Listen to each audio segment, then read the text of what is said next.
Defence forces को join करने का जो डिसीजन है वो कैसे लिया आपने? I have been into radars. I was a fighter controller. तो ये कैसा फंक्शनिंग कैसा होता है मैम रडार पे बेसिक? एक तो आपने रनवेज देखे हैं, रनवेज के ऊपर एक जो रेडार्स लगे हुए होते हैं वो रनवेज तक को कवर करते हैं. The complete sky is under the eyes of air force and जो थोड़ा सा हमारा सी एरिया है. रेडार्स कितना इम्पोर्टेंट रोल प्ले कर सकते हैं कंट्री का जो फर्स्ट डिफेंस है उसको इतना स्ट्रॉन्ग करने के लिए? What do you have a take on जो अभी currently Indian air force equipments use कर रही हैं? एयरफोर्स जैसे मेल डोमिनेटिंग एरिया के अंदर में आप एक स्क्वाड्रन लीडर की पोस्ट पे रहे हो, सो कैसा लगा? Well very sad thing I tell you, मैं बागडोगरा में ही थी. तो लाइक हम जिन पायलट से नीचे बात अभी हम लोग कर रहे हैं, गप्पे मार रहे हैं, लड़ रहे हैं हम लोग कि आपने हमें ये नहीं खिलाया, नहीं पिलाया, नहीं something you know, they are seniors juniors, so we are having a nice time together. And when you go for flying कई बार होता है वो वापस ही नहीं आते हैं. ऐसे इंसिडेंट्स बहुत हैं. तो यू रियली फील कि Really hats off to all the pilots out there.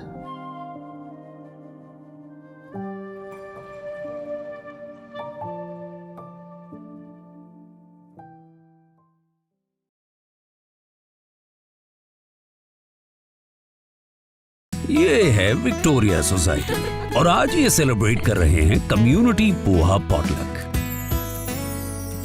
रिया ने बनाए राजधानी पोहा से कटलेट्स और मिसेस जैन ने इंदौरी पोहा और पोहा कोफ्ता. उषा जी की राजधानी पोहे की स्मूदी लाजवाब. यमी पोहा कोफ्ता, कटलेट भी, इंदौरी पोहा, वाह. पोहे के इतने व्यंजन कैसे? राजधानी पोहा, खाओ कभी भी कैसे भी. Hello guys, welcome to the new episode of just बात. और आज हमारे साथ में है squadron leader Meena Arora ma'am. जय हिंद मैम. जय हिंद. कैसे हो आप? I am great, thank you for calling me and inviting me in this forum. It's an honour ma'am to have you on our show, on our podcast. And हमने बहुत सारे डिफेंस फोर्सेस के साथ, पर्सनल्स के साथ में podcast किया है, and it's always an honour to be with someone from the forces. Thank you so much. Air force के किसी भी पर्सनल के साथ में this is our first episode and we are honoured that आपके साथ हम लोग कर रहे हैं. बहुत सारी बातें करेंगे इस पॉडकास्ट में रिगार्डिंग एयरफोर्स, आपकी जर्नी. सो सबसे पहले I would like to ask कि डिफेंस फोर्सेस को ज्वाइन करने का जो डिसीजन है वो कैसे लिया आपने? Well, to be very true, I was born and brought up in Meerut. So there is a cantonment and हम लोग जहाँ स्कूल है हमारा, तो वो कैंटोनमेंट के अंदर ही आता है, सोफिया गर्ल्स स्कूल.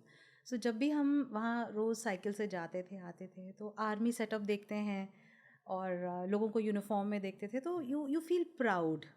तो एक बार को कभी कभी लगता था कि हम भी कभी कुछ ऐसा कर पाएंगे, बट फीमेल एंट्री तो कभी थी नहीं, तो समझ नहीं आता था कि कैसे जा पाएंगे. But that was a life that really inspired me a lot. And specially जब भी कोई फंक्शन होता था स्कूल में तो they used to call army general और अ विंग कमांडर और somebody used to be there to give a lecture. So that uniform used to inspire me a lot. But still, I never thought that I will ever be in this career. अच्छा. या कभी मेरा thought नहीं था. Simple घर का माहौल था, वही डॉक्टर या इंजीनियर बनना है. भाई मेरा बहुत ज़्यादा इंटेलिजेंट था, so he cleared IITs and everything. And ICSE board था तो बहुत स्ट्रेसफुल पढ़ाई थी. तो 11-12 तक तो साइंस करी and then suddenly I thought, मेरा थोड़ा सा रिबेलियस चाइल्ड रही हूँ शुरू से. तो मुझे एकदम से था कि मैं को नहीं बनना डॉक्टर, मुझे नहीं बनना engineer. At least I know what I don't have to do. So मैं कॉलेज गई एंड मैंने जाके आर्ट्स में एडमिशन ले लिया. अच्छा. या I took up geography and that because मुझे लगा कि जो सब्जेक्ट मुझे पढ़ना है, मुझे मन कर रहा है, मैं बस वही पढ़ूंगी. Let me peacefully study the subject that I love. So that was one subject was geography, जिसमें साइंस आर्ट्स का मिक्सचर था. Then economics and English. So ये लेके, and my family did no for many months that I am going to the arts block and not in the science block. So when it was discovered, it was a big, बहुत tussle हुआ घर में and बहुत डांट पड़ी. And ये था कि अब क्या करेगी ये लड़की, तो किसी लायक नहीं है. एंड भाई तो IIT में निकल गया, इसका क्या है. And I used to think कि नहीं, कुछ तो मैं अच्छा ही करूँगी. सो एंड जो भी मैं करूँगी, I know that you all can't guide me. So that used to really offend my parents कि तुम पता नहीं क्या करोगे. So well, I started, studying only geography, and I loved computers. I started doing that, and it gave me a beautiful path later on. So I topped my college in Meerut. Then I got selected in Punjab University, Chandigarh, that old wali university. Yeah. So वहाँ पर भी I was topper throughout. And from there, I got into a course that is called Remote Sensing in GIS, which is geography based. So geography में ये नया field शुरू हुआ था उस time पर. So there were only I think 7 people who were selected for this course, and I could make that. इसमें क्या होता है मैम रिमोट सेंसिंग में? Yeah, now we are coming to intelligence. इसमें होता है आप सैटेलाइट इमेजेस से जो आप देखते हो, how to interpret data according to that. Anything which you see remotely, दूर से देखा, जैसे आपका रिमोट कंट्रोल है, आपके हाथ में कंट्रोल है, it is working somewhere else. So basically it is related to photography, photo interpretation, imagery interpretation, all the satellite data. Now we'll come to Uri, then we'll come to Balakot, then we'll come to the main points that helped the Army and Air Force in today's date, that it's helping us to reach their target. Yeah, so all the targeting missiles are working on the system now. And I didn't know that I was, maybe, there was some call, maybe divine call, that was preparing me for this thing. So, बस वहाँ से there was a pressure होता है आपका कि आपने तो MA भी कर लिया है और अब आप पोस्ट ग्रेजुएट हो गए हो, नाउ शादी करो. MA में क्या होता है, कुछ नहीं होता है. So with this pressure, I started preparing for IAS. Okay, still army defense didn't come in my mind at all. तब तक नहीं मुझे पता था. There was no one to guide. और गर्ल्स के लिए तो था ही नहीं, कोई सोचता ही नहीं था. तो as this pressure was building up, तो एम्प्लॉयमेंट न्यूज़पेपर देखते थे, तो उसमें विमेन एंट्री आया, तो आई थॉट कि इसमें चले जाते हैं, शायद 1-2 साल तक शादी के लिए ना प्रेशर नहीं होगा, and then I can prepare back my IAS and all. Basically यही था, to be very frank. But as I went through it, so and selection की बहुत ही एक इंटरेस्टिंग स्टोरी थी, बिकॉज मुझे नहीं पता था कि सिलेक्शन में क्या करना है. एंड जो आपका रिटन एग्जाम है वो तो क्लियर होता गया जी. फिर they call me for SSB. Okay. And I didn't know what was SSB. मुझे कोई क्लू नहीं था, कोई प्रिपरेशन नहीं थी, and my age was exact 24, so I couldn't go for another attempt. That is the last That stage. was the first and the last attempt. Okay. So मैंने 1-2 लोगों से पूछा, तो उन्होंने कहा नहीं, यहाँ पे मिनर्वा का कोचिंग सेंटर है, ये है, go there. I went there, I asked, तो उनका नो 3 महीने का तो कम से कम चाहिए. And eight that time I was left with only 20 days. अच्छा. तो आई सेड कुछ ले लो, कुछ करा लो. उन्होंने कहा नहीं, हम कुछ नहीं कराएंगे. Then I went to 2-3 more tutors and coaching centers. Everybody rejected me. So it came down to almost 12 days. Oh. Okay, for my SSB. And I was clueless what to do. किसी ने कहा ये वाली books उठा लो, वो उठा लो. I was reading those books जो मिलती हैं. हाँ, बट उसमें मैं मुझे कहीं ना कहीं लगा कि still I am not understanding कि होगा क्या. So then somebody told me that there's another एक है जो कि प्रिपेयर कराते हैं SSB के लिए, and he is in Delhi and you can go there. So I had no money and there was no phone in those times, और मेरे पेरेंट्स को बताया नहीं था कि क्योंकि मुझे लगा था डांट पड़ेगी और पता नहीं सिलेक्शन होता है कि नहीं होता है. तो मैं वहाँ से अपने जो मेरे वार्डन थे उनके बच्चों के मैं प्रोजेक्ट्स बनाती थी. So I used to get some money from there. तो वहाँ से लिया, and then I came to Delhi from Chandigarh. I came to Delhi and I went to this person and he said कि सॉरी, कम से कम 1 महीना चाहिए. So he said go. So now only 10 days were there. कहीं ना कहीं से मैंने आसपास और पूछा, नहीं मिला. फिर एक हॉस्टल का वहाँ पे किसी के रिलेटिव के घर में इंतज़ाम हुआ, एंड आई वाज लाइक कि I will stay here. And there was just 8 days left and I went to this person's place. He is still there, Dogra sir हैं. तो मैं वहाँ गई and I stood out, you know, उनका जो पूरा coaching centre था उस रूम के. I kept on standing outside. He said यहाँ क्यों आई हो? मैंने कहा सर आप मत पढ़ाओ, मुझे सुनने दो. जो भी आप कर रहे हो ना, मुझे देखने दो क्या हो रहा है. मुझे बस ये चाहिए कि करना क्या है. what will I do in those 5, 6, 7 days? मुझे नहीं पता. पूरा दिन मैं बाहर खड़ी रही. देन उनकी वाइफ ने मुझे चेयर दी and then 8 days I was just sitting there and I grasped whatever I could. And when I came, I got through. And in my batch, there were like thousands of people who come for this exam, and only 8 were finally selected.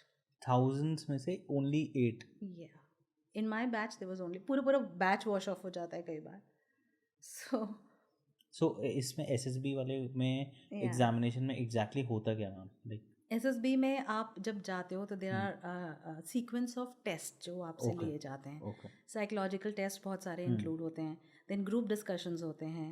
एक्सटेम्पर्स होते हैं जिसमें आप single, आपको एक आपके पास chit आती है, उसमें जो वर्ड लिखा होता है उस पर आपको बोलना होता है 2 minute. So there are like series of kind of tests, written tests as well as oral test. Group discussions. Then they give you situations. जैसे कोई आर्मी एरिया दे देंगे, आपको बताएंगे कि यू नो यहाँ पर एक्सीडेंट हुआ, यहाँ से जाना था, वहाँ से जाना. Now what will you do? You are standing here. तो इस तरह से आपका एक मॉडल टाइप मैप टाइप आपके सामने रखते हैं. देन आपको 2-3 ग्रुप्स में बांट दिए जाते हैं. अच्छा. तो उसमें भी आपको how you are behaving in a group, how you are behaving individually. Then आपके टास्क होते हैं इन विच कुछ फिजिकल टास्क होते हैं, उसको आपको पार करना होता है. तो I had no training, physical training at all initially. So मैं तो सिर्फ वहाँ पे जाती रही, गिरती रही, स्माइल करके हंस के. आई वाज लाइक कि फाइन, क्या कर सकते हैं, because I don't know, I am not train to do this. So ये था. एंड देन लास्ट में आपका एक पर्सनल इंटरव्यू होता है which is a good long interview. Almost 1 घंटा चलता है, in which they ask you many questions. अच्छा. तो वहाँ पर I think, I don't know what they test, but now as a psychologist I actually know what they test. So but उस time पे नहीं पता था, तो I gave the answers as they asked me. Like अभी जब ये podcast जब भी एयर होगा, सो बहुत सारे लोग होंगे, बहुत सारे बच्चे हैं जो कि SSB की तैयारी कर रहे होंगे, एग्ज़ाम्स दे रहे होंगे, अटेम्प्ट्स दे चुके होंगे. सो अगर हम बात करें कि जैसे लाइक इंटरव्यू में कि किस टाइप की चीज़ें होती हैं, because you have gone through your self, plus आज आपको इतना एक्सपीरियंस है ऑफ ऑल द थिंग्स. सो जो बच्चे इस पॉडकास्ट को सुनेंगे तो उनके लिए हम क्या एक चीज़ कर सकते हैं कि इंटरव्यू जब वो देने जाएं, सो किन चीज़ों का वो उनको ध्यान रखना चाहिए, किस टाइप के क्वेश्चंस प्रोबेबिलिटी होती है कि ये चीज़ वो पूछ सकते हैं. So you should be preparing your self for that. Here my advice will be the way you are, because क्या होता है, if you're not made for defense forces, don't force yourself to go there. क्योंकि ये जो domain है, it is not that easy, क्योंकि वहाँ पर आपको बहुत स्ट्रेसफुल सिचुएशंस में काम करना पड़ता है. You have to work under a boss, and that is you cannot choose your boss. There is a hierarchy which is to be followed. You are away from your family. तो अलग अलग तरह के स्ट्रेस आपको लेने पड़ते हैं. अगर आप उस टेस्ट को बाईपास करने के लिए, आई सजेस्ट कि होने दो जैसा है. You are made, everybody is unique, everybody is perfect. तो हो सकता है आप किसी और काम के लिए बेटर बने हो. सो डोंट थिंक कि यही मुझे पार करना है. All that you can do is कि आप जैसे हो वैसे रहो. आई थिंक मतलब मुझे ऐसा लगता है कि if I tell you the tricks how to bypass this psychological test, which I know now, so I will be doing injustice to not only the organization but you also. You will be suffering more, क्योंकि जो आपका basic aptitude या basic nature नहीं है, उस तरह का जब आप काम ज़बरदस्ती करोगे, and that too you can not come out of the, I mean बाकी काम होता है कि you can just resign and come out. Here you can not. If you are, you know, you've signed the bond for 10 years, so you are there for 10 10 years. या सो आपको 10 years के बाद ही choice मिलेगी, उससे पहले नहीं मिलेगी, और 4 years और whatever is the initial tenure of yours. So go there, try your luck. I am not saying luck. If you are made for the force, yes, you go there. Tough. Okay. So, yeah. Just be yourself. I've heard जैसे I've heard, like, I'm not sure, but like कहते हैं कि अमिताभ बच्चन ने भी दिया था exam. अच्छा. He also appeared for SSB. Abdul Kalam also appeared for SSB, but they didn't clear. So it's perfect. Wherever they are, I think they are doing much they better. were meant to be in movies, so they are. Yeah. So this is my key. Don't prepare much. Air force जैसे male dominating area के अंदर में आप एक squadron leader की post पे रहे हो. सो कैसा लगा सबसे पहले कि जब एक, बिकॉज वुमेन की जब हम बात करते हैं, सो काफ़ी सारे एरियाज़ को ऐसा माना जाता है कि मेल डोमिनेटिंग है, बट आज वो सिनेरियो नहीं है. Because recently we saw that in operation Sindoor हमारी ही दोनों देश की women from different forces, they leading the operation, और जिस तरीके से उन्होंने उस पूरे ऑपरेशन को अंजाम दिया, और प्लस जो रिजल्ट्स थे वो सबके सामने थे. सो इसलिए as a lady ma'am I wanted to ask कि how was that feeling. Yeah, now क्या बोलते हैं ना, जिस दुखती रग पे हाथ दे दिया आपने. So yeah, so I will be true whatever happened, whatever is it. So पहले I will start with Gunjan Saxena की आपने मूवी देखी होगी. It's true, absolutely true. I've heard that many people try to say कि ये pose overrated दिखाया है, कुछ overrated नहीं दिखाया, underrated ही दिखाया है. Yeah, because Gunjan ma'am was there when I got commissioned in Air Force. My first posting was Bagdogra, तो वहाँ पे she was there in 2005. But I was much junior. I just saw her and met her in a party. खैर उनसे इतना ज़्यादा मेरा interaction नहीं था, but even at that time in my own unit, जैसे कहते हैं जैसे बेसिक चीज़ें हैं, वॉशरूम्स हैं या what women can do, we are judged, you know, like हम छोटी सी भी गलती करते हैं तो वो बहुत ज़्यादा हाईलाइट होती है. बहुत अच्छे काम करते हैं तो होते ये तो होगा, इतना तो तुम करोगे ही, this is obviously your duty, you have not done anything great. So इस तरह से एक ट्रीट किया जाता है. आई डोंट नो ये हर ऑर्गेनाइजेशन में है फीमेल के साथ. Let's not say that only armed forces, because armed forces में ज़्यादा यू नो मेल हमेशा रहे हैं, females were not there. So to be very frank, they don't know how to treat females. some of them were very nice to us. कुछ लोगों को नहीं समझ में आता था कैसे कर, जैसे आपकी फैमिली ग्रूमिंग रही है उस तरह से आपने फीमेल को ट्रीट किया है. So they were like men who have come from different backgrounds. तो उन्होंने अपने बैकग्राउंड में जैसे फीमेल्स का ट्रीटमेंट देखा है उस तरह से उन्होंने किया है. But one thing I'll say that organization per se has never differentiated between any male or a female officer. An officer is an officer. अगर आपको जो ड्यूटीज़ मिली हैं तो वो मिली हैं. दे विल नॉट से ऑर्गेनाइजेशनल जब चार्ट बन के आता है या ड्यूटीज़ बन के आती हैं या even the pay scale and everything, you are an officer so you are an officer, उसमें कहीं मेल फीमेल नहीं हुआ. So that is the best thing. Secondly, कहीं पर भी जैसे आपको मतलब I will appreciate the organisation as such, क्योंकि उसने बहुत अपॉर्चुनिटीज़ दी लाइक मुझे ग्रो करने के लिए. लाइक आई डिडंट नो कि मेरे अंदर क्या क्या खूबियाँ थीं.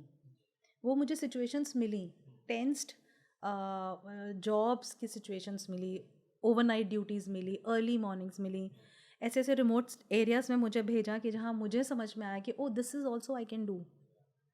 देर आर लाइक जैसे लॉन्गे वाला एक बहुत बड़ा इवेंट होता है वहाँ पे जैसलमेर में, तो दैट्स अ ह्यूज इवेंट. उसमें इवेंट मैनेजमेंट में काफ़ी सारा काम करना. So when you are working there then you realise कि हाँ ये भी हम कर सकते हैं and you are good at it.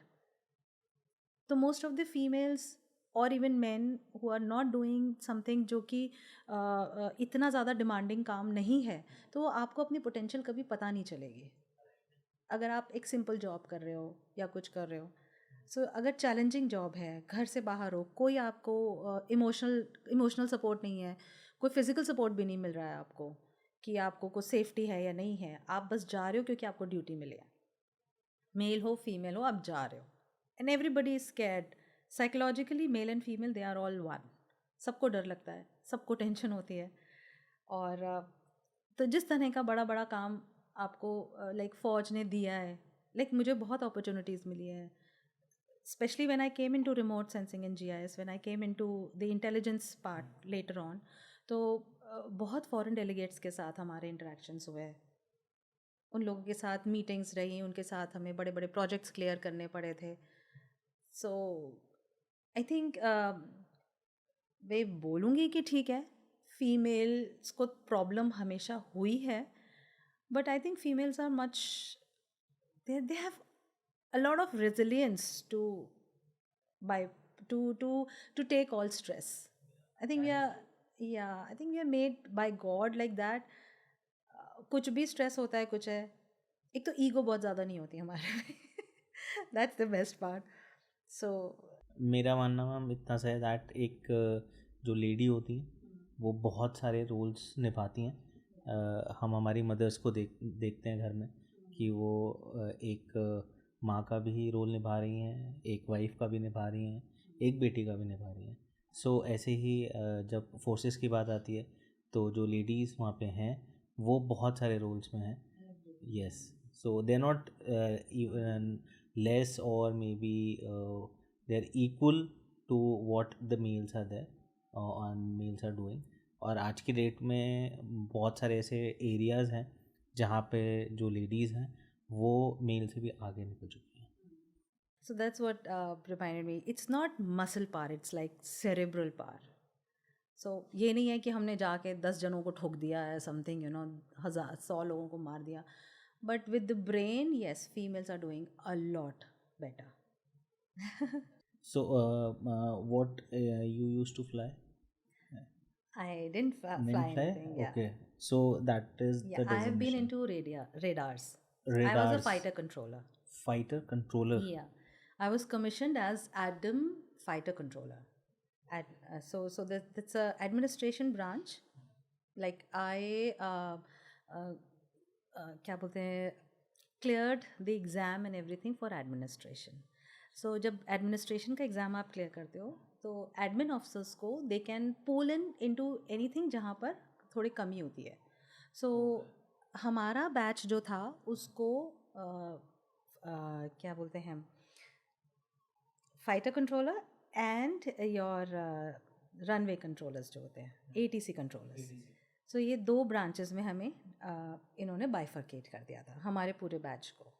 So that was, so once you're into Air Force or Army or Navy, so you do not decide what you, उन्होंने आपसे क्या कराना है, वो डिसाइड करते हैं. Yes. तो ये चीज़ सबसे पहले आती है जब आप कहते हो ना आपका SSB क्लियर नहीं हुआ, यहाँ पर आपसे वो काम करवाया जा रहा है जिसके बारे में आपको कुछ नहीं पता है. So they trained me in that, trained most of us, I mean all of us into these 2 domains. So मैंने कब से साइंस छोड़ रखी थी. There were many who had not been into science, they've not studied science, but we had to study radars, we had to study all the subjects, we had to study trigonometry, we had to study everything from scratch because हमें सारे war tactics, हमें सारे missile tactics, सब कुछ हमें करना था, and that was compulsory. कुछ इंटरेस्टिंग चीज़ मैं आपसे पूछना चाहता हूँ दैट अभी recently we had an operation that we did, operation Sindoor. So ऐसे और भी ऑपरेशंस हमने पास्ट अभी कुछ सालों में देखे हैं. सो उसमें हमने बहुत इंपॉर्टेंट रोल देखा रेडार्स का, और जो हमको सब मीडिया हाउसेस के थ्रू या जो ओवरऑल जो पब्लिक डोमेन में इंफॉर्मेशन अवेलेबल है कि रेडार्स बेसिकली जो होते हैं कि वो आपको ये बताते हैं कि कितना, अगर कोई इनकमिंग थ्रेट है तो, एंड तो ये कैसा फंक्शनिंग कैसा होता है मैम रेडार का एक बेसिक? ओके, एक तो आपने रनवेज देखे हैं, रनवेज के ऊपर एक जो रेडार्स लगे हुए होते हैं वो रनवेज तक को कवर करते हैं, ये फ्यू किलोमीटर्स तक कवर करते हैं. उसके बियॉन्ड जो पूरा आपका पूरी country is covered by your other radars which you do not know. तो the complete sky is under the eyes of Air Force. The Indian border. Yeah, complete sky. Of full India and जो थोड़ा सा हमारा सी area सी है, area. तो it is all under the eyes of the air force. That means हमारे radars are everywhere. Okay. So वो वाले जो रेडार्स होते हैं which are not directly under the domain of ATC, जी। ये इंटेलिजेंस रेडार्स बोले जाते हैं. ओके। सो ये वाले जो रेडार्स होते हैं इनकी कंट्रोलिंग के लिए जो करते हैं वो होते हैं fighter controllers. Okay. They not only control those radars, they also control the fighters who are actually doing all kinds of tactics. तो इनका एरिया अलग हो जाता है, जो आपके रनवे से या जो भी आपकी सिटी का एरिया है उससे आपको थोड़ा अलग ले जाके कुछ एरियाज मार्क कर दिए जाते हैं इन द स्काई ओनली. वहाँ पर आपके सारे वॉर की प्रैक्टिसेस की जाती हैं. जितने भी आपके न्यू मिसाइल्स आई हैं या पुरानी मिसाइल्स आई हैं या वॉट एवर आपके पास एयरक्राफ्ट जो भी अवेलेबल है उससे लेके पायलट्स की ट्रेनिंग होती है. सो वो सारे जो टैक्टिक्स है वो with the help of a fighter controller होता है who sits in the base and वो पूरे रडार से उसको मॉनिटर कर रहा है. और साथ में वेदर रडार्स भी होते हैं हमारे, वेदर की वो प्री वार्निंग्स देते रहते हैं. सो ये है. मैम जैसे अभी ये बोला जाता है कि लाइक इंडिया परचेज S-400. सो अब जैसे वो एक बहुत ही सोफिस्टिकेटेड डिफेंस सिस्टम है. सो जितना मैंने पढ़ा है उसमें ये है दैट डिफेंस सिस्टम्स जो हैं वो भी रडार बेस्ड होते हैं, इनकमिंग थ्रेट को और फिर मल्टीपल टारगेट्स को हिट करते हैं. सो एक बेसिक कैसा फंक्शनिंग होता है इनका, लाइक अगर एक आम आदमी समझना चाहे तो उसके लिए क्या है? आप देखिए, आप यहाँ से बैठ के आपको जितनी दूर दिखेगा 1 किलोमीटर 5 किलोमीटर जितना आप देख सकते हो, इसके बियॉन्ड आप नहीं देख सकते. इसके बियॉन्ड रेडार्स देखते हैं. वो इलेक्ट्रोमैग्नेटिक वेव्स फेंकते हैं and they report back everything which comes in their area. तो वो इवन 500 किलोमीटर तक के रेडार्स हैं हमारे पास जो कि दूर से देख सकते हैं. सो जो AD सिस्टम्स हैं जो कि हमारे एयर डिफेंस सिस्टम्स जिन्हें बोला जाता है, that is to protect the air bases. जो ये first second line of control माना जाता है. जैसे ही थ्रेट आया, कोई एयरक्राफ्ट आ रहे हैं कुछ हैं, तो ये ग्राउंड टू एयर या एयर टू एयर भी होते हैं. तो ये वाले जो हमारा जो स्पेसिफिक मिसाइल आप बता रहे हो उसमें क्या होता है, ये एयर डिफेंस मिसाइल्स होते हैं.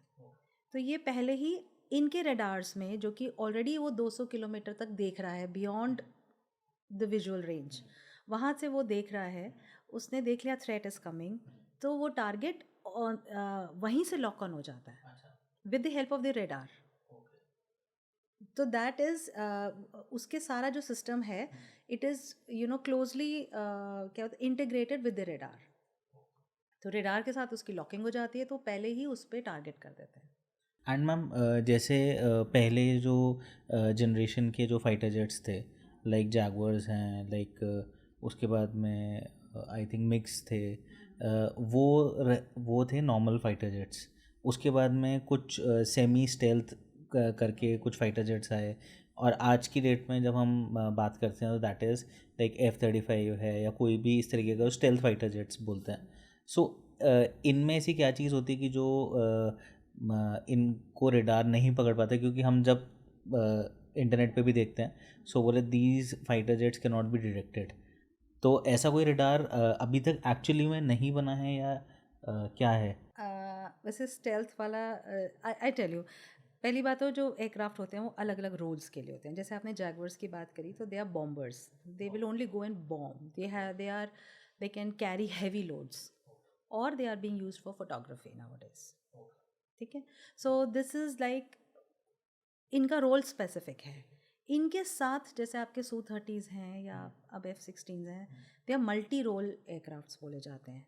सो दे कैन, इनकी मनूवरेबिलिटी, और जैसे मिक्स हैं तो इनकी मनूवरेबिलिटी बहुत ज़्यादा है. मतलब कहीं से भी टर्न ले लेते हैं, कैसे भी they can shoot at different angles. And इनकी इतनी ज़्यादा स्पीड, मनूवरेबिलिटी, रेंज होती है कि they are actually there to protect. Sometimes bombers के साथ जाते हैं. Like if the Jaguars are going, so these will go as their guards. So that अगर कोई Jaguars को हमारे डिस्टर्ब करने आ रहा है, जो हमारा मिशन है बॉम्बिंग मिशन, अगर वो ख़राब करने आ रहा है, so these will engage in a dog fight. Dog fight means कि हम ऐसे ऐसे ऐसे करके ऊपर नीचे, जैसे आपने 1-2 मूवीज़ में देखा होगा, Mavericks and all that, है ना. So ये डॉग फाइट में एंगेज करते हैं। BVRs आ गए हैं, बियॉन्ड विजुअल रेंज मिसाइल्स। इनसे क्या हो रहा है, और दूर से आप फायर कर सकते हो। So these are the multi role aircrafts are different. Stealth वाली जो आप बात कर रहे हो, वैसे तो बहुत ही कम है, एयरफोर्स में नहीं है। स्टेल्थ इज़ बेसिकली कि उसका जो एयरक्राफ्ट बना इस एंगल में है कि उसका जो RCS है, या उसका जो रेडार के ऊपर, रेडार क्या करता है, एक तरह से आपको इलेक्ट्रोमैग्नेटिक वेव फेंकता है, वो टकराती है, वापस आती है, then it gives the indication कि देयर इज़ समथिंग। सो जो स्टेल्थ एयरक्राफ्ट्स होते हैं वो इस तरह से उनका आउटर सरफेस होता है कि जब उसके ऊपर कोई रे टकराती है तो इधर उधर डिसिपेट हो जाती है, it doesn't come back directly. So अभी क्या है हमारे पास, जैसे F-16s के बारे में बोला जाता है या इवन मिक्स के बारे में बोला जाता है, तो बिकॉज दे आर स्मॉल, तो जितना स्मॉलर साइज़ होगा या जितना उसका रहेगा ना एंगल एंड ऑल, तो उसके बेसिस पे है कि उनका कम आता है रडार में। But they are not stealth aircraft, they can be, there still caught in the aircraft, I mean in the radars. या तो अभी इंडिया के पास तो नहीं है। Hopefully soon we get it. There are many UAVs जो हमारी छोटी छोटी UAVs तक आपकी रेडार्स पे आ जाते हैं। UAV भी आ जाती है? UAVs तक आपका आ जाते हैं रेडार्स पे। बट UAVs के लिए तो बोला जाता है कि वो आएंगी नहीं। नहीं, जो आ जाती हैं, आ जाती हैं, बिकॉज उनका भी रिफ्लेक्शन कहीं ना कहीं से हो ही जाता है। अच्छा। किसी ना किसी एंगल पे। प्लस अगर वो लो रेंज में कर रही हैं तो कई बार वो जो वहाँ पे आर्मी या कोई और यूनिट्स हैं, they can also sight, they can see. तो if they report then immediately वहाँ पे रेडार्स को हम लोग नीचे लो कर देते हैं, सो पकड़ में आ जाती है। मैम जैसे अभी रिसेंटली जो war scenarios through out the world चल रहे हैं, सो उससे बहुत कंट्रीज़ ने सीख ली है। सो लाइक हमारे जो भी एसेट्स हैं या जो बेसेस हैं, लाइक एयरफोर्स बेस है, मिलिट्री बेसेस हैं, कुछ हैं, सो एक कहीं ना कहीं हम लोगों ने भी क्या ऐसा थॉट दिया कि जो बेसेस हैं वो इतने वेल प्रोटेक्टेड हों थ्रू रडार्स, क्योंकि वो जब हम लोग देखते हैं कि बड़ी कंट्रीज़ हैं वो दूसरी कंट्रीज़ का बेस बॉम्ब कर रहे हैं। Base is a very important asset for any forces, because वहाँ पे इंपॉर्टेंट लोग होते हैं, चीज़ें पड़ी रहती हैं, वो चीज़ें। सो जो रडार्स वाला पार्ट आपसे मैं समझना चाह रहा हूँ वो यही है कि रडार्स कितना इंपॉर्टेंट रोल प्ले कर सकते हैं कंट्री का जो फर्स्ट डिफेंस है उसको इतना स्ट्रॉन्ग करने के लिए।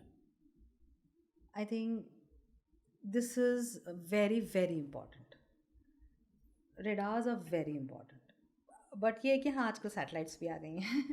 अच्छा, ऊपर से यू कैन मॉनिटर एवरीथिंग। या अच्छा, so I was saying that remote sensing and GIS का जो एक फील्ड है जिससे कि आपके फ़ोन में आपका जो गूगल मैप्स काम करते हैं, राइट, प्रिंसिपल वही है। अच्छा। बट ये है कि कौन सी सैटेलाइट्स को यूज़ करने की आपके पास परमिशन है।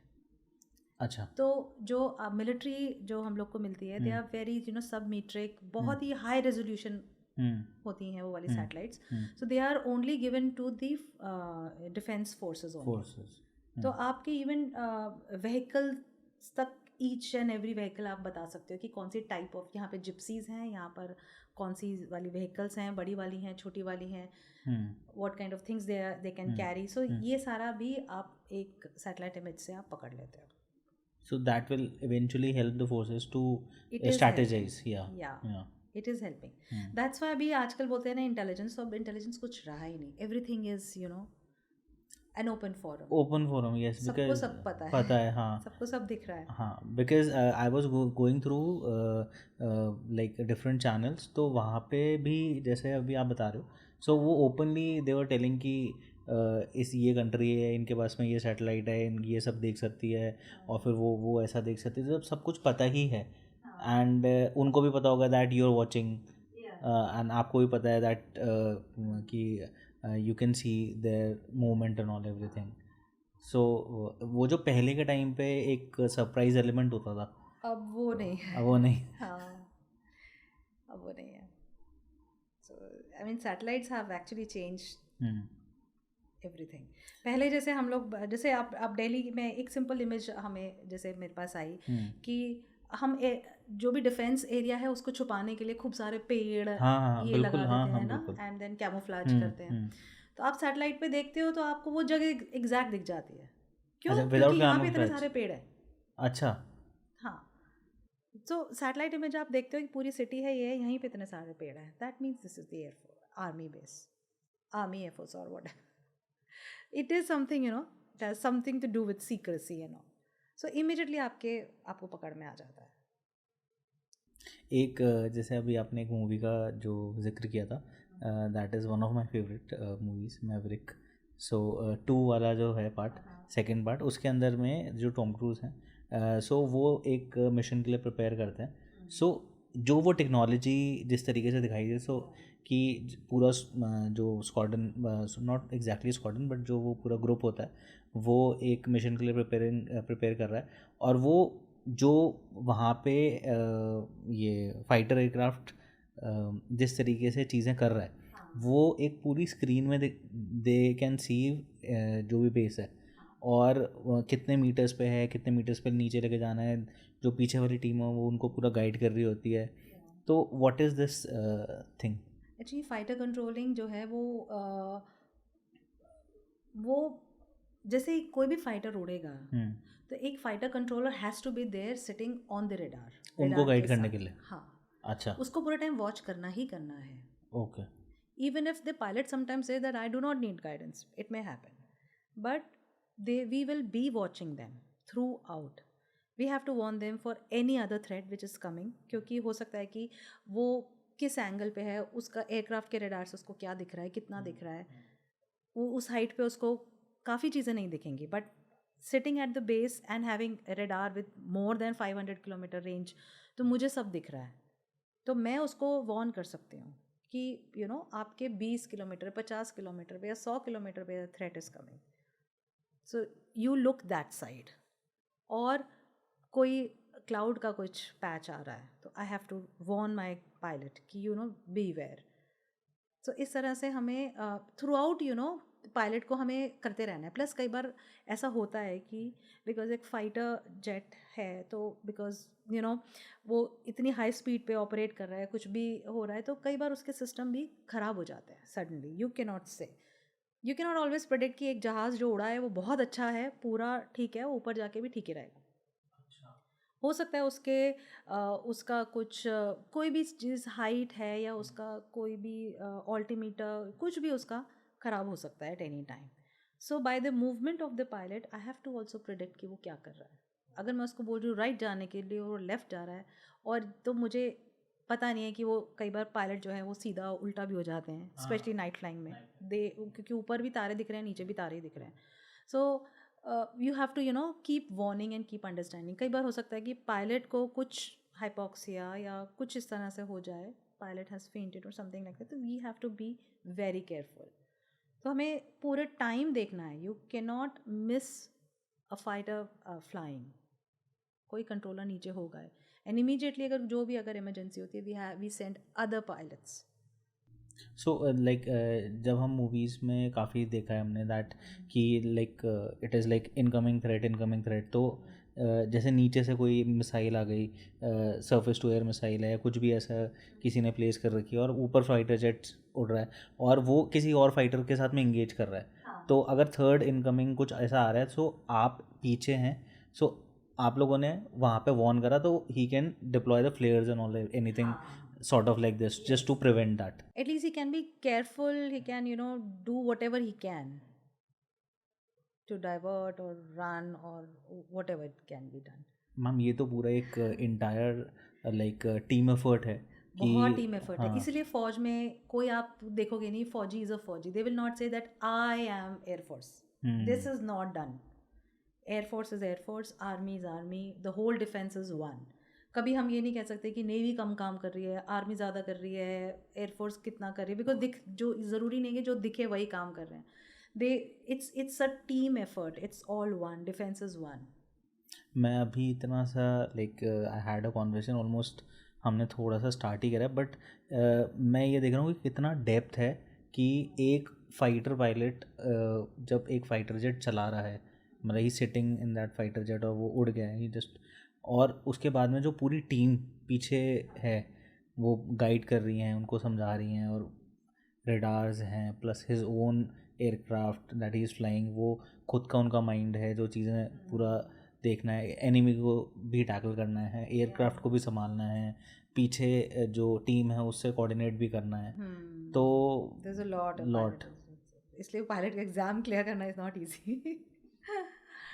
Yeah. So really hats off to all the pilots out there. Yeah. Seriously. Really. It's really commendable how they work. And the very sad thing I tell you, मैं बागडोगरा में ही थी, तो like हम जिन pilot से नीचे बात अभी हम कर रहे हैं, गप्पे मार रहे हैं, लड़ रहे हैं हम लोग कि आपने हमें ये नहीं खिलाया, नहीं पिलाया, नहीं something, you know, they are seniors juniors, so we are all having a nice time together. And when you go for flying, कई बार होता है वो वापस ही नहीं आते हैं. सो ऐसे इंसिडेंट्स बहुत हैं. तो यू रियली फील कि यू नो ज़रूरी नहीं है कि वॉर टाइम पे आप शहीद होते हो, आप हर दिन शहीद होते हो. और it's not only for pilots, मैं कह रही हूँ आप सारे आप देखेंगे फौजी जो भी हैं, कैसे कैसे एरियाज़ में दे आर डिप्लॉयड, कैसी टेरेन में, और जस्ट इवन ट्रेनिंग के टाइम पर many of them they don't come back. So ये तो हम लोगों को पता होता है. So that's very difficult to handle. What do you have a take on जो अभी currently Indian Air Force equipments use कर रही हैं, whether it is fighter jets या अभी हमने recently indigenous owned helicopters induct करे हैं.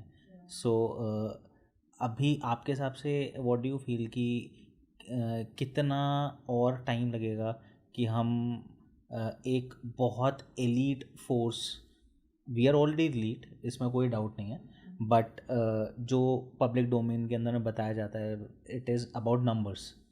और आज की डेट में जो एक वर्ल्ड सिनेरियो में सीन चल रहा है कि नंबर गेम है, इतना उनके पास में, इतना उनके पास में.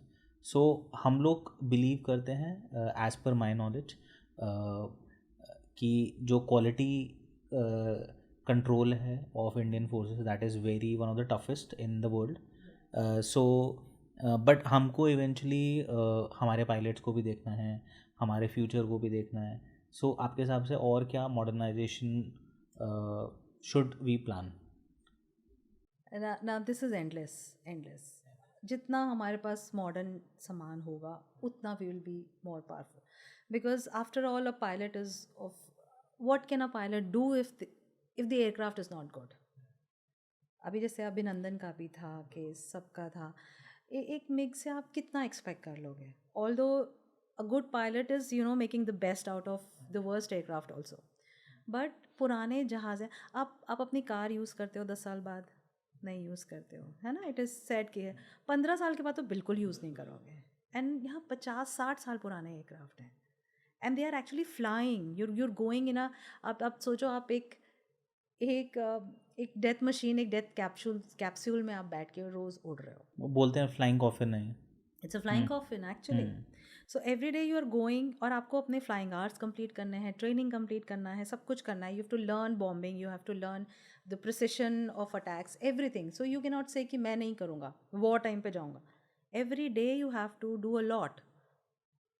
चाहे गर्मी है, सर्दी है, आपको तो अपनी ड्यूटी पे जाना है. So at least give them good aircraft, give them the best of the radars, give them the best of the things, जो भी दे सकते हो. I mean I feel you should the citizens of the country should think कि हर फौजी के पास best equipment होना चाहिए.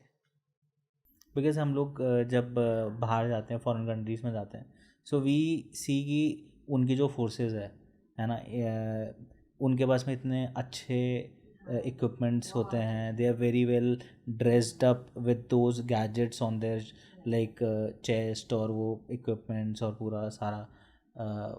But जब हम लोग हमारी फोर्सेस होते हैं, दे आर इक्वली गुड. मतलब technical wise they are, may be they could be better also sometimes, but क्या है, उनके हाथ में वो इक्विपमेंट नहीं है. तो वो अगर शायद वो इक्विपमेंट्स या उस टाइप के इक्विपमेंट्स भी अगर उनके हाथ में आ जाएं, so then I think they will be unbeatable. they are unbeatable. And sadly ये मैं थोड़ा सा और शेयर करना चाहूँगी. फौजीज़ को बहुत ग्रांटेड लिया जाता है कि कुछ भी दे दो, इसको तो करके आना है ये काम. आपने कारगिल दे दिया, यू नॉट लेटिंग द फौज क्रॉस द हिल. आपने अपने पॉलिटिकल डिसीजंस ले लिए हैं, वो फौजी मर रहे हैं. You take them for granted. कहीं फ्लड आता है, कहीं कसाब आता है, कहीं कुछ भी होता है, you want forge, you want the best of the forces, but what are you doing to them? Nothing. I mean, I share one very personal incident. I'll try to conceal the facts but agar nikal jaye to please you cut it. So I was posted in Bagdogra and हम लोग को helipad duties के लिए जाना पड़ता है. That is, जब कोई political leader को अपने constituency में जाना है, so there's a helicopter which is deployed, वो लेके जाता है. So Air Force is used for political duties as well, so whatever is fine. तो हमारा एक ऑफिसर जाता है, साथ में एक एयरमैन भी जाता है टू हेल्प द एयरक्राफ्ट उसकी लैंडिंग एंड टेक ऑफ के लिए, हेलीकॉप्टर के लिए. तो हम लोग को जाके, आई वॉज ऑन ड्यूटी, उसके बारे में हमें कुछ नहीं पता होता कहाँ पे क्या है. और उस टाइम पे I am talking about 2006-2005. Okay, way back. तो वहाँ फ़ोन भी नहीं होते थे हमारे पास. वो फ़ोन में भी वो स्क्रैच करके आप भरते थे ना वो डेटा. आई मीन दैट, अच्छा, वो वाला फ़ोन होता था उस टाइम पे. तो खैर हम लोग को भेज दिया गया. Usually we are not told कि हमें किस ड्यूटी के लिए कहाँ जा रहे हैं. So this is our mindset कि मुझे पता है कि मुझे तो क्या क्या थोड़ा बहुत प्रिपेयर होके ही जाना है. आई डोंट नो मुझे नेक्स्ट 3 दिन क्या कहाँ जाना है, क्या हो जाना है. That's fine. सो मुझे छोड़ दिया जाता है एक ऐसे गाँव में. Okay, I say this Raghunathganj, that's a West Bengal के अंदर एक बहुत ही एक गांव है, बहुत कस्बा टाइप छोटा सा. हाँ, तो वो कॉन्स्टिट्यूंसी थी की उस टाइम पर. So he had to come for his propaganda या जो भी है, उनको अपनी कॉन्स्टिट्यूंसी में उनको आना था. तो एयरफोर्स की ड्यूटी थी कि प्रणब मुखर्जी सर को लेकर आना एंड देन उनको ड्रॉप करना. So this was the time. वहाँ पे हमें छोड़ दिया जाता है कि हमें वहाँ पे 2 या 3 दिन रहना है जब तक वो होंगे. सो मुझे ड्रॉप कर दिया वहाँ. The moment they dropped, so the aircraft they said कि हम ये पंखा बंद नहीं करेंगे, we will not close off the road routers because everybody will jump on the aircraft. क्योंकि वहाँ पे इतने गांव के लोग सब इकट्ठे, बच्चे ना सब भाग के आ गए थे. And we just jumped off the aircraft. अच्छा, हाँ, तो आए एंड मेरे साथ एक और था विद ऑल द इक्विपमेंट्स. हमारे एयरमैन थे मेरे साथ. सो हम दोनों उतरे and then there was a gypsy that came. Police वाले हमें लेके चले गए एंड हमें एसडीएम के ऑफिस में छोड़ दिया. वहाँ पे they are like looking at us like this कि वो था ना क्या करें इसका, समथिंग लाइक दैट. तो उसके बाद कहते हैं चलो आप अपनी ड्यूटी कर लेना. हाँ, is not even talking to us. हमें कुछ नहीं ऑफ़र किया गया, ना पानी चाय नथिंग. तो आप जो हो देख लेना अपना काम. मैंने कहा रहना कहाँ है, we are here for 3 days. वो आप देखो, एयरफोर्स ने बताया होगा. मैंने कहा अब यहाँ पर तो एयरफोर्स का बेस नहीं है ना. सो आप बताइए आपका कुछ होगा यहाँ पे, कुछ ज़िला परिषद का कुछ घर वार. तो कह रहे नहीं हमें कुछ नहीं पता, आप होटल देख लो. और बाद में and he was talking to everybody, ये लड़की क्यों भेज दी इन्होंने, ये लड़की क्यों भेज दी इन्होंने. This statement which still rings in my years कि लड़की क्यों भेज दी इन्होंने. तो मैंने कहा आप स्पेसिफाई कर देते that you want only mail officer. आपने ऑफिसर लिख दिया तो एयरफोर्स के लिए हमें नहीं पता, अब आप देख लो कहाँ रहना है. मैंने कहा मेल ऑफिसर कहाँ रहते थे. कहते वो तो ऐसे ही रहते थे इधर उधर. एंड लिटरली ऑफिसर्स ऐसे ही टाइम पास करते थे अपना. रात भर, ठंड के दिन थे उस दिन, इट वाज सर्दी के टाइम था. कहते हैं वो ऐसे इधर सो जाते थे, उधर सो जाते थे, ऐसे ही हुआ है. एंड देन एंड रियली मैं बता रही हूँ, एक फ़ौजी है, आप किसी भी रैंक का ले लोगे, you give them the duty, they will not say no to it. You don't give them facility, they don't say anything. You give them facility, they will enjoy fine. But if you not giving anything, उनको पता है यार मैं इस काम के लिए आया हूँ, ये मेरी ड्यूटी है, वो होगी, वो कभी नहीं ख़राब की जाती.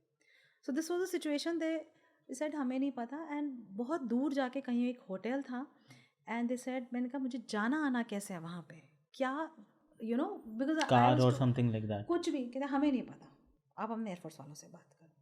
And this was the thing that. तो मैंने कहा ठीक है, मैंने भी अपनी SOP निकाली जो होते हैं ना आपके, जो exact by the books. I said fine, let me do the inspection of the helipad where I have to. वहाँ गई तो वहाँ पे देखो बाय द बुक्स, अगर आप करना चाहो, if you are a trouble creator, which I had to become at that time, because सर्दी के दिन थे, मैं कहाँ पे 3 दिन मतलब रुकती, and they were not even talking, भैया तुम देखो ये लड़की क्यों भेज दी, हमारी कोई जिम्मेदारी नहीं है. सो आई वॉज लाइक ये क्या था. तो ठीक है, मैंने भी बाय द बुक्स 10 कमियाँ निकाल दी. आई सेड यहाँ पे he will not land. I said Pranab Mukherjee will not land if I am there. अब उनको प्रॉब्लम शुरू हो गई, because I created a problem, so now I became important suddenly. क्या हुआ ऐसे कैसे. मैं कहा प्रणब मुखर्जी यहाँ पर लैंड नहीं करेंगे, मैं टैक्सी कर रही हूँ, मैं वापस जा रही हूँ, आप एयरफोर्स से पहले बात तो मेल ऑफिसर मांगो और फिर उनसे आप you coordinate with air force. Now there is a big chain, आपको MOD भेजना है लेटर, फिर वो आएगा. And he was like the minister was coming the next day. So पूरा वो बन गया. Suddenly they realized कि you know this person is important because she is a problem creator. You see that? And suddenly मेरे पास जिला परिषद का best room मुझे मिला. 2 chauffeurs were there with me, car के साथ में maids थी वहाँ पे, पूरे टाइम खाने की plates and everything. I said suddenly you know the attitude changed. So I don't want to be a bad person, but आप अपना काम नॉर्मल तो ठीक करो यार. माना कि your minister is more important, but आप क्योंकि वो फौजी है, and I am telling you, उस वक्त 2-3 जगह पे एयर ड्रॉप हुए थे हम लोग, 3-4 ऑफिसर्स थे. तो all of them were really, उन्होंने ना जो मेल ऑफिसर्स थे उन्होंने तो रात भर स्मोक कर करके टाइम पास किया है, कहीं पर भी बैठ के ऑफिस प्रमाइसेस में. They were like sleeping on the sofa. ऐसे 3 दिन पार करे उन्होंने. तो they were saying ki, did you get all this, how did you manage all this? I said I'm sorry but I had to manage. I didn't want to do this but I had to do this. Didn't have any option, no? वही वाली बात है. Yeah, तो मतलब आप force करोगे तो फिर यार सामने वाला भी करे, but you know do your duties properly, respect the other person. फौजी है तो इसका मतलब ये नहीं कि आप उसको कहीं पे भी पेल दो, कहीं पे भी आपने उसका यूज़ कर दिया, कहीं पे भी वो कर दिया, किसी को भी कुछ भी बोल दिया. तो थोड़ा सा रिस्पेक्ट द फौजीज यार. Don't just think of using them. Fine, they are there, we will do our job. They basically any person from the forces that is deployed in, whether it is security or something, so they are there for you only. So अगर आप उनको ढंग से treat कर दोगे, उनको थोड़ा सा भी पूछ लोगे, बेसिक रिस्पेक्ट भी दे दोगे, सो आप ही की ही सिक्योरिटी में है. अगर वो चीज़ ढंग से हो जाएगी तो वो आपके लिए और ज़्यादा बेटर है.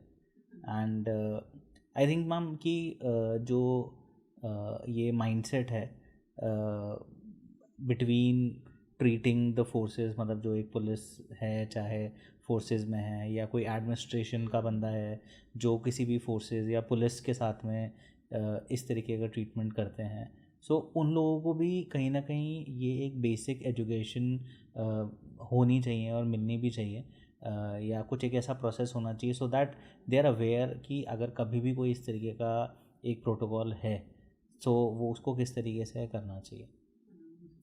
सो होप कि इन फ्यूचर ऐसी कोई चीज़ें नहीं सुनने को मिलेंगी. नहीं तो फौजी को भी आता है ना काम निकलवाना. नहीं बिल्कुल, वो तो मैम आता ही, तभी तो वो फौजी हैं. Because we are trained to, you know, survive in every situation, and this is the best thing about the training. मतलब when I went for this training, और training के टाइम पर भी मुझे कुछ नहीं पता था कि I am capable of so much. 25 kilometre दौड़ना, which I still can't. मैंने कहा really I did that. Every day तो हमारा होता था 10-15 किलोमीटर तो ऐसे चलता था. तो a person जो मैंने कभी अपने हम लोग ने कभी भी इतने फिजिकल, बीइंग अ फीमेल तो कहाँ आप इतना हार्श वो करते हो, बट ये लिमिट्स पता चली.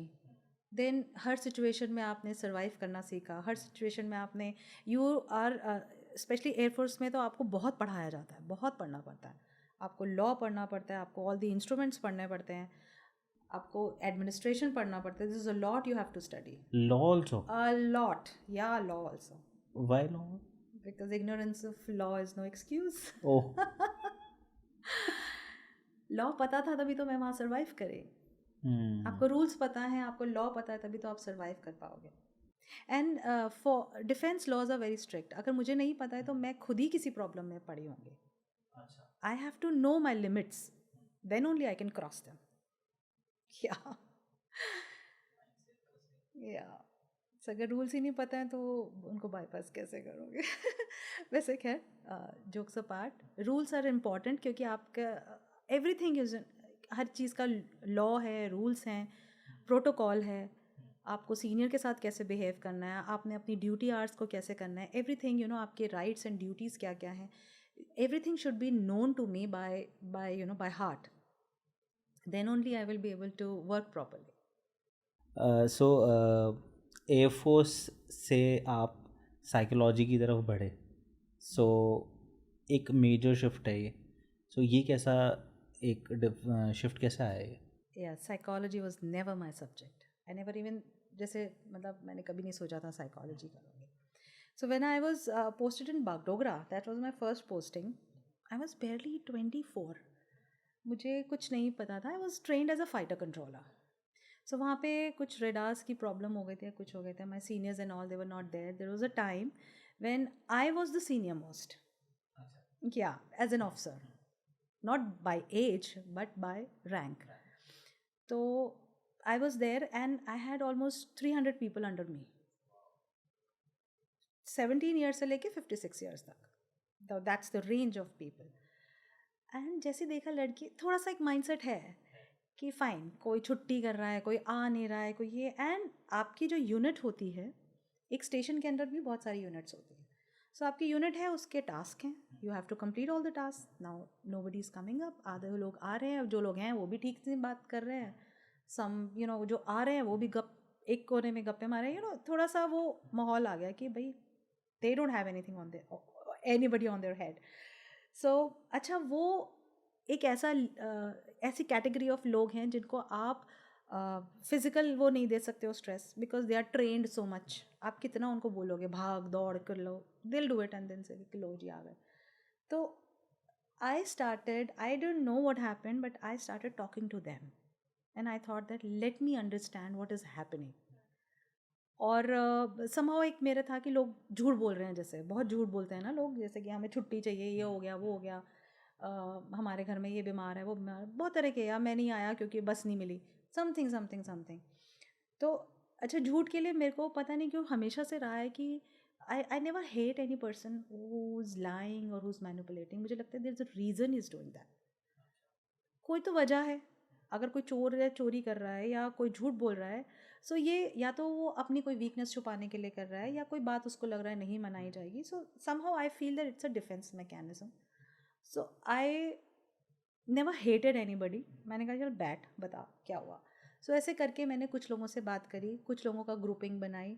सो I kind of psychologically only I tackled them, and that was a time, within a month they became so much, they started loving me, कि मैंने बोलना था, और कोई कितनी भी बीमार हो, कितनी भी छुट्टी पे जाना हो, तो even my senior used to feel कि यार तेरी बात क्यों मानते हैं लोग, हमने बोला था, हमने तो हमारी मानी नहीं, तुम्हारे बोलते ही ये लोग कैसे स्ट्रीमलाइन हो जाते हैं. So I wanted to know that कि ये मेरे में क्या है. So I started reading more books of psychology and all that. तो धीरे धीरे यहाँ से मेरा bent of psychology शुरू हुआ.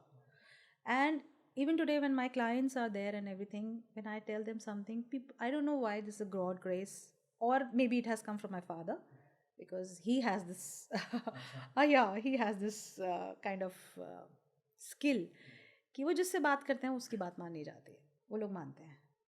तो I thought, if I have this, let me understand कि ये है क्या, and if I can use this skill, then later on psychology में बाद में I shifted completely as a profession. हम ऐसा भी होता है that suppose कि I am sitting in front of you और मैं कोई कंसल्टेशन के लिए आपके पास आया हूँ.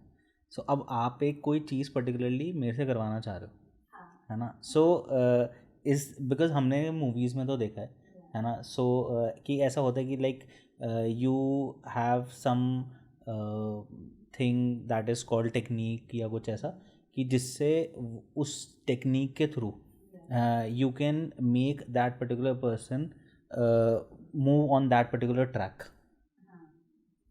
ऐसा होता है. देखिए, एक तो है कि देखो nothing happens, जैसे हम ये नहीं कह रहे हैं कि हिप्नोटाइज कर रहे हैं. Hypnotise is altogether different thing. Yes, yeah you can convince the other person. तो सबसे बड़ी बात देखिए कॉमन सेंस है ये. आप बैठे हो मेरे सामने and you are come with a problem, so मैं अगर चाह रही हूँ कि आपकी प्रॉब्लम ऐसे सॉल्व होगी, बट अभी आप वो चीज़ नहीं कर रहे हो बिकॉज आप डिप्रेशन में हो या एनजाइटी में हो, किसी भी चीज़ में हो. तो फर्स्ट थिंग इज़ कि if I listen to you completely, if from your only mindset, आपकी ही माइंडसेट, आपकी ही सिचुएशन से अगर मैंने सोल्यूशन निकाल दिए, वही तो वर्कआउट होंगे. If I am giving you my solution that will not work. मैं सलाह देने बैठ जाऊँ, नहीं नहीं है तू ऐसे कर, तू ऐसे कर, तो आप कहोगे यार ठीक है यार, हवाबाजी है, मेरे से नहीं हो सकता, आई can do this. But when I understand you completely, तो कई बार ऐसा होता है कि अंडरस्टैंडिंग में मुझे एक एक दो सेशन लग जाते हैं, तो फिर वहाँ से मुझे किसी की वो पकड़ आती है, and then when I tell the person to do, तो वो उनसे आराम से हो जाता है, because that is within you.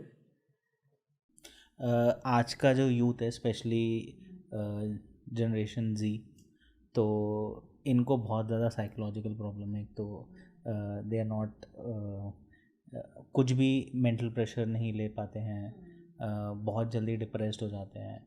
तो उनके लिए आपका क्या सजेशन होगा सो that they can live their life in a very comfort zone, और आगे उस तरीके से वो लेके जा पाए? ओके, अभी तक जो मैंने जितने भी लोगों से इंटरेक्ट किया है, आई हैव सीन दैट बच्चों के पास एम नहीं है कोई. They have everything they want. ठीक है, पहले हम लोग के टाइम पे शायद पैसा was a big thing. Her materialistic cheese easily मिलती नहीं थी हमें. अब सब कुछ है, बच्चों के पास एम नहीं है, पर्पस नहीं है. So what is the purpose of their life? Like with me I start with that कि even if you have everything there has to be some purpose. तो आपका पर्पस क्या है लाइफ का?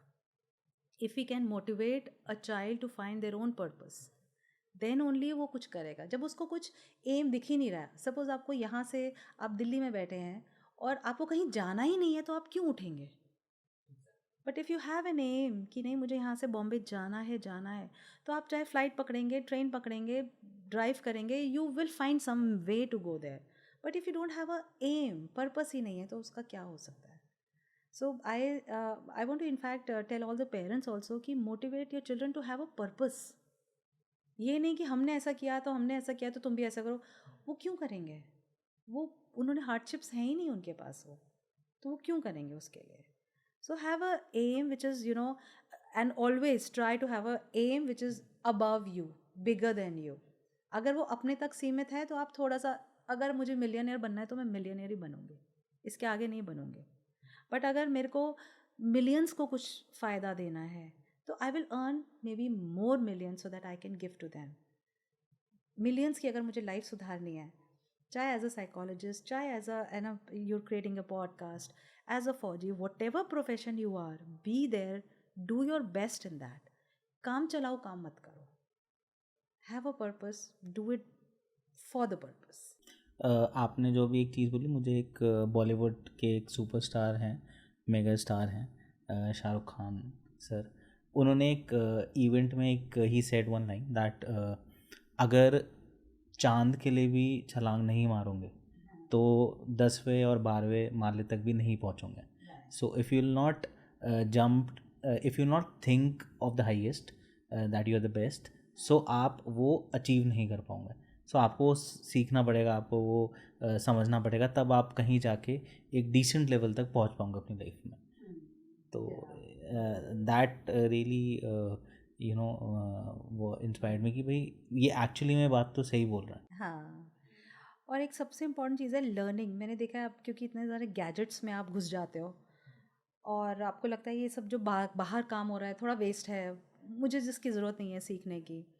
तो एक I laid on, I take more 5 minutes. तो एक किस्सा मैं आपको बताती हूँ. जैसे हम लोग छोटे होते थे तो हम लोग के आसपास गांव वगैरह में ना, वो गोबर और चिकनी मिट्टी को मिक्स करके पोछा लगाया जाता था, एक लेयर लगाई जाती थी. तो वो मैं बहुत इंटरेस्ट से देखती थी. तो ये था कि चीज़ ऐसी होती है कि आप be present and learn. I came in air force, right. I was in Bagdogra, posted there. वहाँ पे हमारे यूनिट में एक बार था कि हेलीपैड, एक हेलीकॉप्टर को लैंड करना था, and the ground in are unit वो मिट्टी का था, पूरा मिट्टी का, और उसमें परेड होती थी. So it was not possible कि वहाँ क्योंकि हेलीकॉप्टर लैंड करता है तो बहुत मिट्टी उड़ाता है, तो इट वॉज लाइक कि यहाँ तो हो ही नहीं सकता. So there was a lot of problem कि हमें एक दूसरे स्टेशन से रिसीव करने जाना होता था. जो भी हमारे यहाँ पे सीनियर्स आते थे उनको लेने के लिए हमें वहाँ जाना होता था. तो आई वॉज टोल्ड कि इज़ इट पॉसिबल. तो हमने कहा चलो पता करते हैं, because they just gave me the task, my seniors gave me the task कि just work it out, is that possible.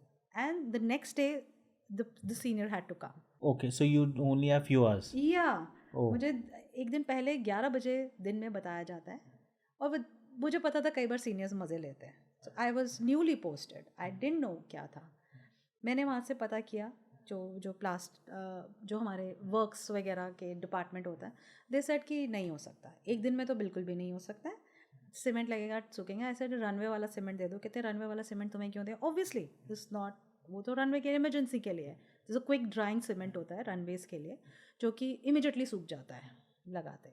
तो दिस सेड ऑब्वियसली दैट वो तो मिलेगा ही नहीं आपको, तो अब क्या किया जाए. तो I just requested them to make a H, हमारे एच बना के उसमें मैंने उतना करवा लिया. दैट वॉज इतना ग्रांटेड था, कलर शलर हो गया. Then because I was there present, I was not in gadgets, right? So that's what I want to emphasize कि if you're in gadgets you miss so many things. तो हमारे unit में आसपास के गांव वाले लोग आके घास काटते थे. बागडोगरा में बहुत ऊंची ऊंची घास निकलती है, because it's through out temperature is like पूरा टाइम रेनिंग ड्रिजल हो रहा है, तो बहुत लंबी लंबी घास हो. तो we use to give them on free कि आप ले जाओ. तो उन लोगों की गाय भैंस के मैं कभी कभी शाम को उनसे भी बात करती रहती थी. I use to talk to them. तो उन्होंने कहा कि हमारे गाय हैं, भैंसें हैं, यहाँ पर है, हम उनके लिए लेके जाते हैं. सो मैंने उनको इकट्ठा किया. I said come here, can you do this? कहते हैं ये तो हमें पता नहीं. मैंने कहा मैं बताती हूँ आपको, इतना गोबर ले आओ और ये मिट्टी नॉर्मल वाली कर दो, क्योंकि मुझे तो सिर्फ कल तक के लिए चाहिए, मुझे चिकनी मिट्टी भी नहीं चाहिए, नॉर्मल मिट्टी से आप कर दो. They were very happy to do that. और मैंने पूरा हेलीपैड का एक बहुत बड़ा जो सर्कल होता है एज पर दे वो होता है, वो पूरा बनवा दिया. वहीं पर कम्युनिकेशन सेट पूरा रेडी कर दिया. एंड मॉर्निंग तक everything was ready. The aircraft really the helicopter landed there, and I was given a lot of appreciation for that. That is so amazing. Like, so learning, that's what I'm saying, learning has no limit.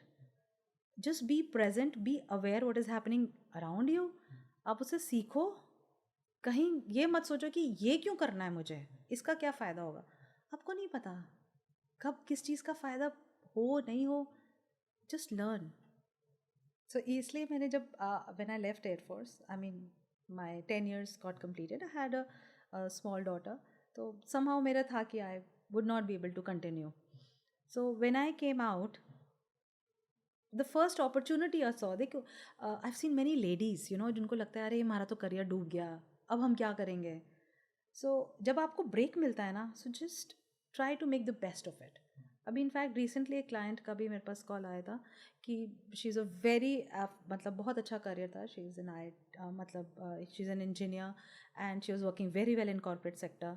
Because of the child, अब उसको she is not able to work. Now she is thinking कि मेरे साथ के लोग आगे बढ़ गए, ये हो गया वो हो गया.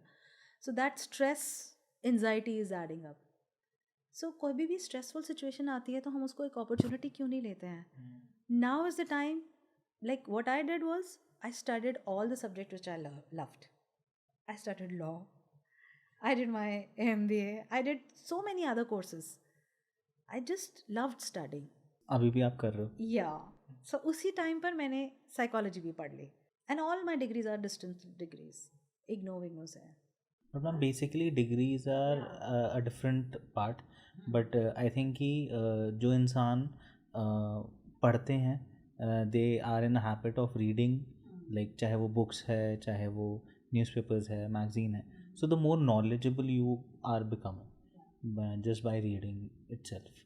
And that was the phase when I got my proposal for writing books for NBT, National Book Trust of India. उनका ही बीच में एक proposal निकला था. They wanted COVID के टाइम पर they wanted to come out with this series. So somehow वो मैंने वहाँ पे proposal में डाला तो मेरा भी clear हो गया था. So उनका team leader was very he's still there, Mr. Vikram. So he was really nice. He's really nice. So he handled the team very nicely. We were 7 people there. Most of us were psychologists, एक psychiatrist भी थे उसमें. तो हम लोग को ये topics दिए गए and then we had to write on them. तो हमारे chapter wise correct मतलब वो correct करते थे and then he used to again send us back if there was a problem. So that was a good phase. So learning and being aware of what is happening around, it really helps you. तो आप अपने learning को फिर आगे आप कहीं use भी कर पाते हो, चाहे writing books हो, and books really pay you well. Yes, that is true. Yes, ma'am, one thing you wish to do in the next 5 years from now? I really want to explore spiritualism. That is the area जो मुझे ऐसा लगता है कि थोड़ा सा रह गया है. Like I have a clinic, so I see clients, so I'm motivating them. तो ये मुझे अपने purpose से बड़ा काम मिल गया. So I love psychology and that is what I'm doing. इसी को थोड़ा सा और बढ़ाना है. Like एक और hospitals एक दो join कर लूँगी मैं. Because I feel कि they are the people who really need me. So that's why I'm doing that. Secondly, मुझे बस ये है कि एक spiritualism एक part है. बस like I've seen many people going in COVID, even in Forge. काफ़ी सारे मेरे साथ के लोग हैं जो अब नहीं हैं. तो एक ये हमेशा क्वेस्ट रहता है कि आप कहाँ चले गए, कहाँ से पैदा हुए. सो मुझे ऐसा लगता है कि you should believe in God and as a human being I think all कोई creature और कोई भी any living organism maybe as per my knowledge वो शायद इस चीज़ को नहीं एक्सप्लोर कर सकते. But as a human being ये हमारे को एक गॉड गिफ्ट है कि we can do that. So if we can explore spiritualism, go deeper into it, so that's what I want to do before I die. I really want to explore this thing.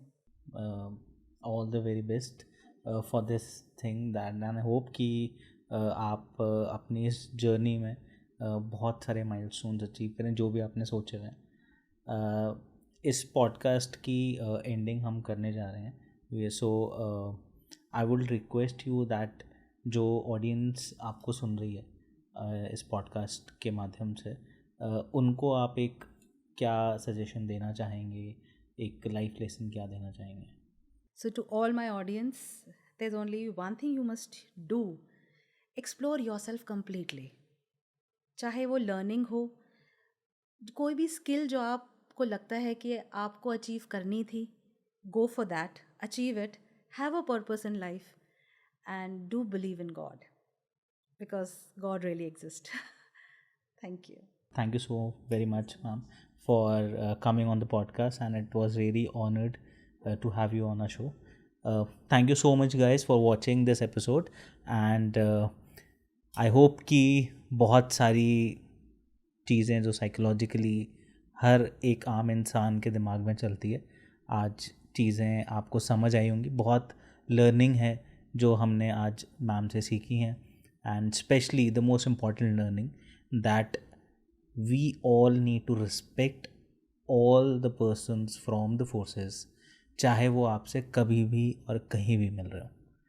अपना बहुत बहुत ध्यान रखिए, और आज हमारे इस channel को, इस एपिसोड को ऐसे और इंटरेस्टिंग गेस्ट को सुनने के लिए हमारे चैनल को लाइक, शेयर एंड सब्सक्राइब करना ना भूलिए.